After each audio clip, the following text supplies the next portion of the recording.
Magandang hapon mga kapuso, ito na naman pong muli ang inyong lingkod upang maghatid ng mga kapanapanabik na ganap dito sa Abot Kamay na Pangarap. Dahilan nga po, bumalik na po si Don Fidel na kung saan dito nagpagawa noon si Doc RJ ng paternity test tungkol kay Zoe, at sana nga po siya na ang makapagsabi dito kay Doc RJ ang katotohanan na si Zoe ay hindi niya anak, at ito ang dahilan kung bakit sila nag-away ni Moira noon at kung bakit na itulak ni Moira si Doc RJ sa hagdanan.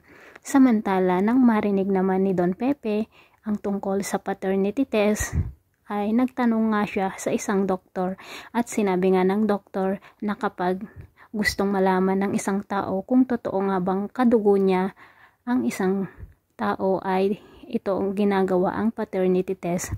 Kung kaya't nakapag-isip si Don Pepe na kuhanan ng paternity test si Joey. At nako, dito na malalagot ka na talaga Zoe, dahil dito na malalaman ang lahat na hindi ka nga talaga apo ni Don Pepe. Napakasama pa naman ang iyong pag-uugali. Samantala, sa It's Medical Hospital, nagkaroon naman ng pagkakamali si Dr. Annalyn sa paglalagay ng oxygen dito sa isang pasyente, kung kaya't nagtaka si Doc Lindon sa kanya dahil ngayon lamang daw siya nagkamali. Dito naman naikwento ni Annalyn na baka dahil sa puyat, sa kadahilanan nga hindi siya makatulog ng maayos sa kwarto kung saan siya pinatulog ni Doc Carlos.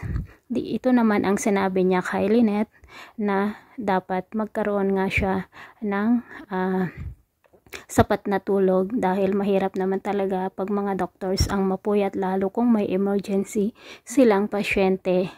Nang marinig naman ni Doc Carlos ang pag-uusap ni Doc Lindon at Annalyn, nagalit na naman ito kay Annalyn dahil sinabi nga niya na siya daw ang sinisisi ni Annalyn kung bakit siya nagkamali, dahil nga sa hindi siya komportable dito sa room na ibinigay ni Doc Carlos sa kanya.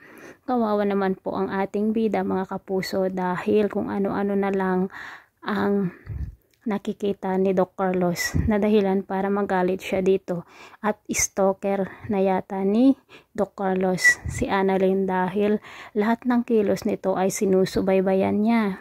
At sana nga hindi na naman po paikot-ikutin ang story mga kapuso, at maraming salamat po sa panonood. Keep on watching. Bye bye.